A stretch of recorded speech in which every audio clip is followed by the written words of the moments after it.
Hello students, in the second part of narration of our story, Season of No Return, I am going to narrate you what happens in the middle part of the story, that is reflected in the second section of the story. You have earlier came to know that the Kauri is main character in the story and the story presents her psychological state. You also know that she lives with her son Santok and his wife. Both go to work early in the morning and their son Kakka is looked after by Kauri. Against this background, let's see what happens in the story. It had almost been a year since she had come here.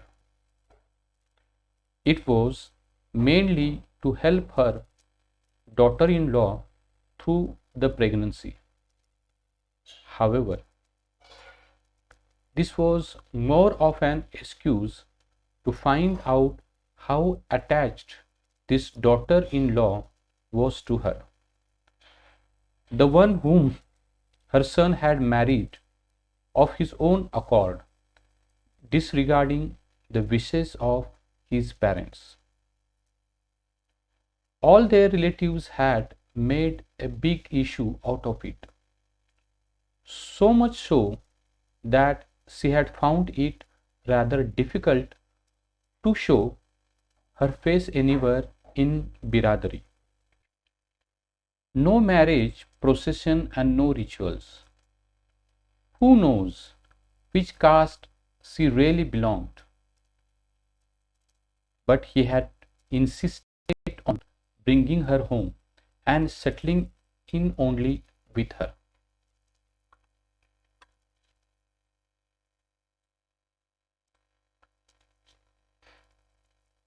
After about a year of getting married, when Santok went to the village, no one spoke to him straight. But has anyone been able to separate the flesh from the nails ever? Despite that, Santok's Bapu had suggested somewhat sarcastically, "Bhai, you do whatever you wish to, as if you have ever sought my advice on whatever you have done so far. Don't you worry about me. I could always go to the Gurudwara and eat at the langar." But Santok's younger brother, Gyana, was quite pleased with whatever had happened. Right from their childhood, he had always had special affection for Santok. Pronouncing his judgment, he declared, "Bapu, we'll never talk straight. You take baby along. We will manage somehow."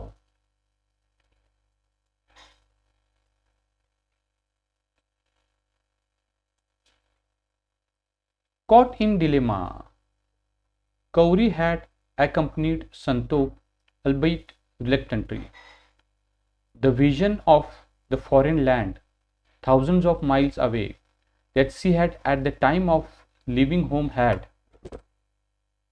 now been blown to ever since she had come here. For a while, this strange land had almost appeared to some kind of paradise to her. Her daughter-in-law, whom everyone condemned as someone of a low caste, would always be around to do her bidding much before she could even spell out her wishes. She wouldn't ever tire of saying "Maji, Maji" all the time. Even at the time of delivery, she had seen to it that Maji was not to put any inconvenience in the hospital. On the night of delivery, when she had insisted on staying back with her, saying, "Come on, child, I'm not really going to sleep on the floor here. I will go and lie down somewhere in the veranda. You never know, you just might need something at night." Her daughter in law had refused to relent. She had repeatedly told Santok that he should take her home as she would be inconvenienced there. Even after coming back from the hospital, she had arranged for a maid who could attend to the household chores so long as she was not in position to do them herself.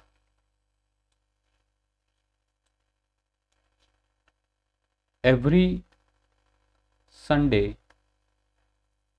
on visiting the Gurudwara, Kauri would meet up with several Punjabi women. There was a park outside the Gurudwara. Sitting there, people would either make new acquaintances or renew old ones. She too had struck a rapport with a woman of her age who was from Jalandhar. She would often share her joys and sorrows with that woman. Like Kauri, she had come to be with her son and daughter in law. But once she started bad mouthing her bitch of a daughter in law, Kauri would find it impossible to keep listening to her. On the pretext or the other, she would encourage Kauri to talk of her daughter in law as well. She was under the impression that Kauri too would be as sick of her daughter in law as she was of her.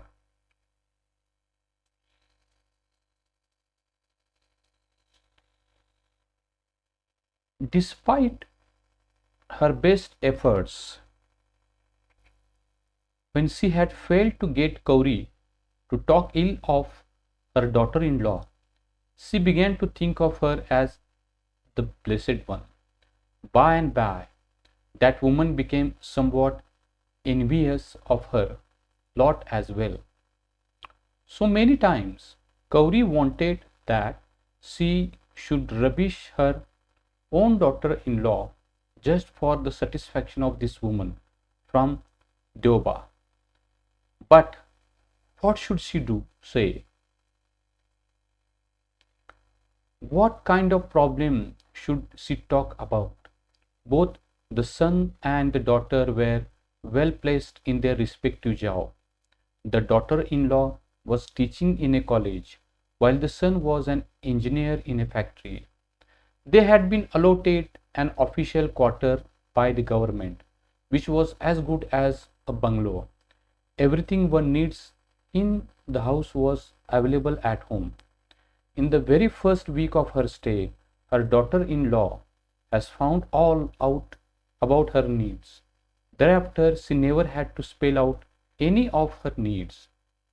Without having to lift a finger, she would be served everything she required.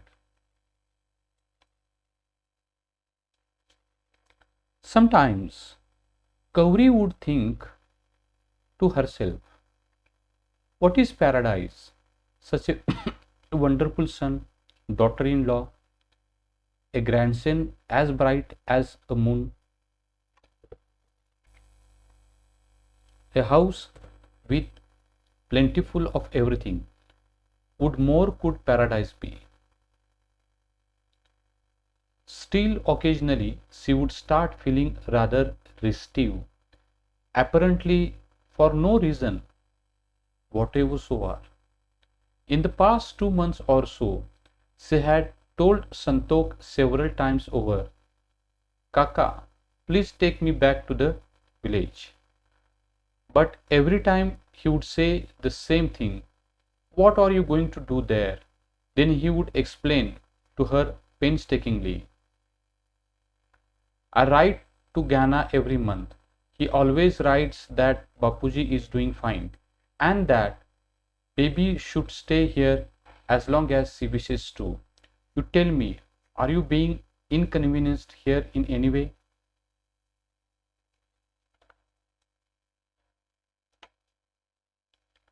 Now, what could she say? There was hardly any inconvenience she could think of, except that she felt restless occasionally.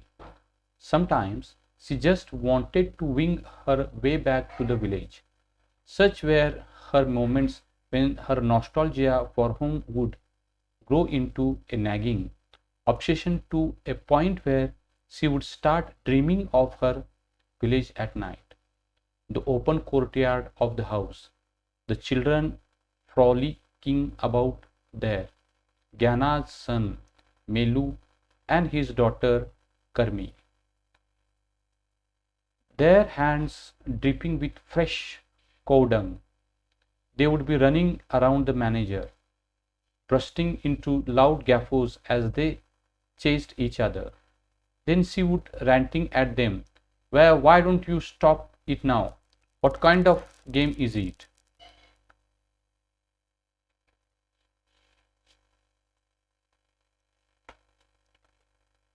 Occasionally, when she had such a dream at night, she would start blubbering all to herself, waking up in the process, drenched in perspiration.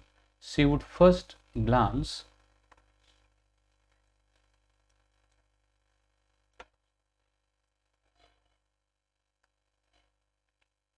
towards the room of her son and daughter in law, then sitting up in her bed, start reciting Vaheguru Vaheguru in the darkness of the night.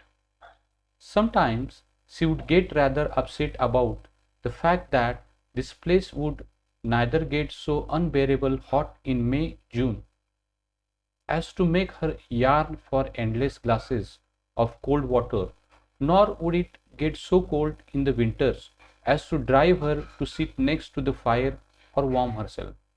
She had asked Santokh many a time as to why the season always remained the same.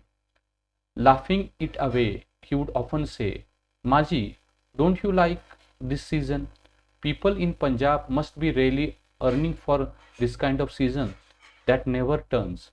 Once he had explained to her that it was owing to the proximity of the sea that the season remained more or less the same.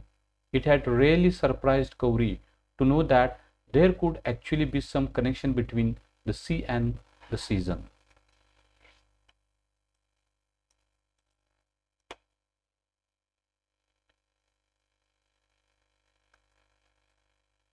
Now everything had begun to appear strange to her, almost like the brown stump of a tree. She no longer liked the sameness of the sweet words her daughter in law spoke to her. For the past so many days, now each time she came into her room with a cup too, tip tapping her chappal, she would be reminded of her younger daughter in law, Gyana's wife, her dung cake like face, short statured, solid body, supple arms, her feet soiled in the earth and sand.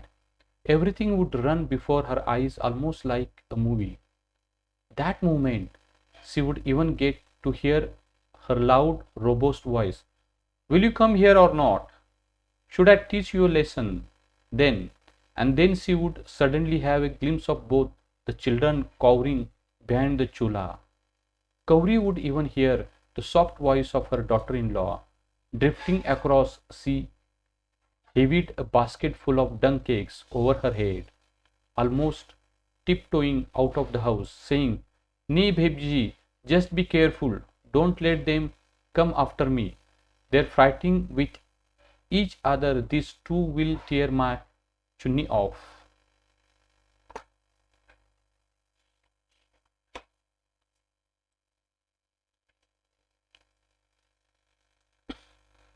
Lost in such thoughts, Kauri would often break into spontaneous laughter.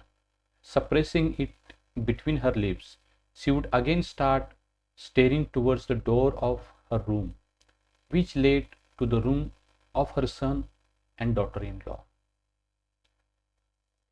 So, in this middle part of the story, you remember what happened earlier and what is happening now.